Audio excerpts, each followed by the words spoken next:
உலகமே எதிர்பார்த்து காத்துட்டு இருந்த Jake Paul versus Mike Tyson boxing game இப்போ நடந்து முடிஞ்சிருக்குது. அண்ட் பலருக்கு ஷாக் அளிக்கும் வகையில் மைக் டைசன் இந்த போட்டியில தோல்வியை சந்திச்சிருக்கிறாரு. 1980கள் மற்றும் 90களில் பாக்ஸிங் உலகத்தையே ஆட்டி படைச்சவர் தான் மைக் டைசன். அவர் 90களோட இறுதியில ஓய்வையும் அறிவிச்சிட்டாரு. அதை தொடர்ந்து சிறு சிறு எக்ஸிபிஷன் கேம்ஸை மட்டும் ஆடி வந்த மைக் டைசன் யூடியூபர் மற்றும் பாக்ஸரான ஜேக் பாலுக்கு எதிராக சண்டை போடுறதா அறிவிச்சிருந்தாரு. 27 வயதான ஜேக் பால் அமெரிக்காவோட one of the biggest YouTubers அப்படின்னே சொல்லலாம். அது மட்டும் இல்லாம சைட்ல அவர் பாக்ஸிங் கெரியரையுமே பார்த்துட்டு வராரு. இப்படி இருக்க பல யூடியூபர்ஸ், பல முன்னாள் பாக்ஸர்ஸ் அப்படின்னு சொல்லிட்டு தொடர்ந்து பல பாக்ஸிங் மேட்ச்ல ஈடுபட்டு வர்ற ஜேக் பால் மைக் டைசனுக்கு ஒரு சேலஞ்சையும் முன் வச்சாரு.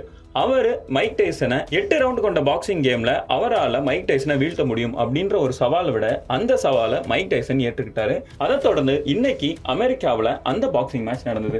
8 சுற்றுகள் கொண்ட இந்த போட்டியில முதல் சுற்றை மைக் டைசன் கைப்பற்று இருந்தாலும் அதை தொடர்ந்து நடந்த 7 சுற்றுகளையுமே ஜேக் பாலே ஆதிக்கம் செலுத்தினாரு. இறுதியில 79க்கு 73 அப்படின்ற கணக்குல ஜேக் பால் இந்த ஃபைட்டை வெற்றியும் பெற்றாரு. இதை தொடர்ந்து மைக் டைசன் கிட்ட இதுதான் உங்களோட கடைசி போட்டியா இருக்குமா அப்படின்னு கேள்வி கேட்கப்பட்டது. அதுக்கு அவர் சொன்ன பதில் பலரை ஆச்சரியத்தில் ஆழ்த்துச்சு. இது என்னோட கடைசி போட்டியா இருக்குமா அப்படின்றது என்னால இப்போ சொல்ல முடியாது அப்படின்றத சொன்னாரு. இதனால இதுக்கப்புறமும் மைக் டைசன் நிச்சயமா பல போட்டிகளில் கலந்து கொள்வார் அப்படின்ட்டு அவரோட ரசிகர்கள் கொண்டாட்டத்தில் இருக்கிறாங்க.